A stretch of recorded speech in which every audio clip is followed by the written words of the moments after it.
पर ये आज वो लड़का समझदार था, उसने उस दवाई की एक्सपायरी डेट देख ली।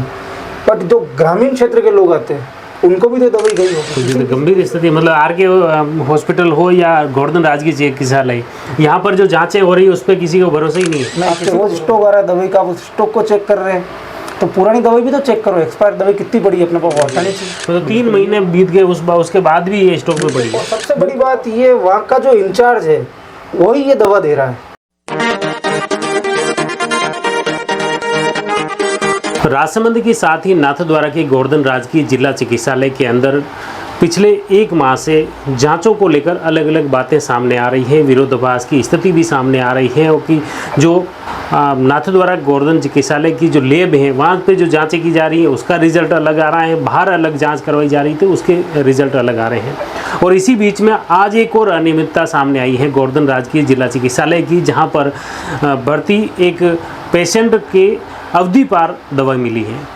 और इसके साथ ही एक बार न सिर्फ वो पेशेंट हड़कंप की स्थिति में आ गया, बल्कि व्यवस्थाओं को लेकर बड़े गंभीर सवाल खड़े किए हैं कि आखिर इस तरह के हालात नाथद्वारा के गोवर्धन राजकीय जिला चिकित्सालय के हैं, जिससे न सिर्फ उस दवा वितरण केंद्र की कर्मचारियों की कार्यशैली पर सवाल खड़े होते हैं, बल्कि पूरे अस्पताल प्रशासन की मॉनिटरिंग को लेकर भी यह गंभीर सवाल है कि आखिर पेशेंट जो बीमार होकर अस्पताल में इलाज के लिए आ रहे हैं उन्हें और ज़्यादा जानलेवा स्थिति में धकेलने की प्रयास यहाँ पर इस तरह से हो रहे हैं। इसके लिए आखिर कौन जिम्मेदार है, इसके लिए अब अस्पताल प्रशासन क्या कार्रवाई करेगा ये तो आने वाला वक्त बताएगा। लेकिन फ़िलहाल हमारे जो पेशेंट भर्ती हैं उनके मित्र हमारे साथ में हैं। चंदू जी चौधरी, ये आज जो घटनाक्रम हुआ, पहले तो ये कैसे क्या घटनाक्रम ये बताएं।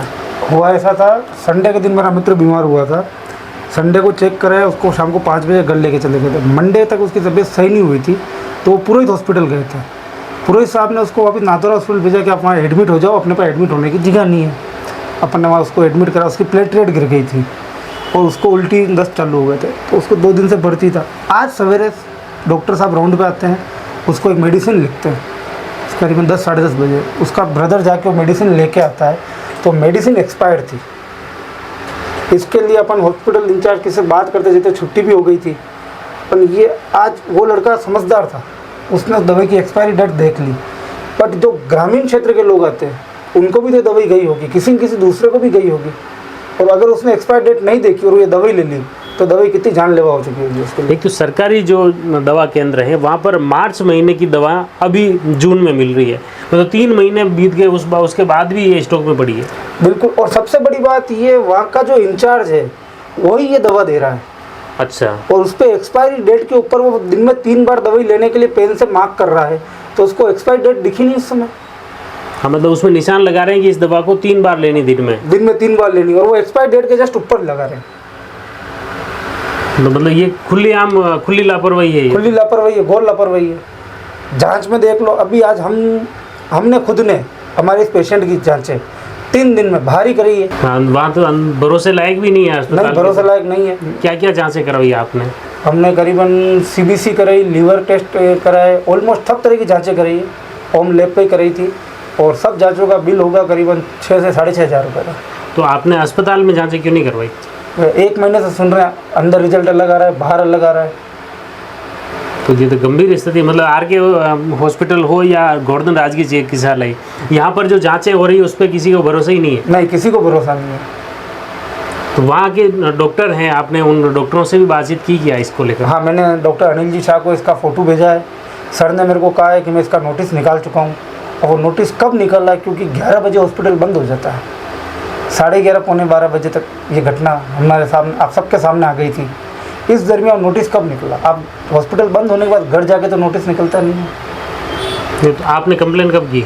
मैंने कंप्लेन कर दी थी 11:27 पर। अच्छा, वो हॉस्पिटल बंद होने के बाद? हाँ, हॉस्पिटल बंद होने, क्योंकि दवाई लेके आए उसके बाद हॉस्पिटल। प्रशासन तो एक्टिव रहता ही है, जो वो तो PMO तो मेन इंचार्ज है, वो तो कभी भी कर सकते हैं। हाँ, वो कल समय मिलेंगे सर से, PMO सर से बात करेंगे। अगर उन्होंने नोटिस निकाला होगा तो अच्छी बात है, और नोटिस निकालने से कुछ नहीं होगा सर। सबसे पहले इस चीज़ को बंद करके सब दवाइयाँ चेक करनी जरूरी कि कौन कौन सी दवाई अपने पास एक्सपायर पड़ी हुई, उन सबको हटाना है। क्योंकि आप जब भी आएंगे वो बाहर एक तो लाइन लगा के दवाई देते हैं, बट पीछे का जो रास्ता है आप कभी भी उसको खोल के देखना, वहाँ दवाइयाँ बिखरी हुई है। उन आदमियों को काम है वो चेक करते हैं, फिर वो क्या चेक कर रहे हैं उन दवाई में? आपके रोज़ स्टॉक आ रहा है दवाई का, आप उस स्टॉक को चेक कर रहे हैं, तो पुरानी दवाई भी तो चेक करो, एक्सपायर दवाई कितनी बड़ी है अपने पास, वो हटानी चाहिए। बिल्कुल, ये वास्तव में बहुत गंभीर और बड़ा सवाल है कि अस्पताल की व्यवस्थाओं को लेकर आम जन सेहत ठीक करने के लिए अस्पताल आता है, स्वस्थ होने के लिए आता है, लेकिन इस तरह के हालात उत्पन्न हो गए हैं कि नाथद्वारा गोवर्धन चिकित्सालय में इलाज के लिए आने वाले मरीजों को न तो जांच रिपोर्ट पर भरोसा है, और अब जो थोड़ा बहुत दवाइयों पर था वो भी आज कहीं न कहीं लोगों के जहन में एक बड़ा अविश्वास पैदा हुआ है। क्या यह अस्पताल प्रशासन, चिकित्सा विभाग वापस लोगों का भरोसा जीत पाएगा?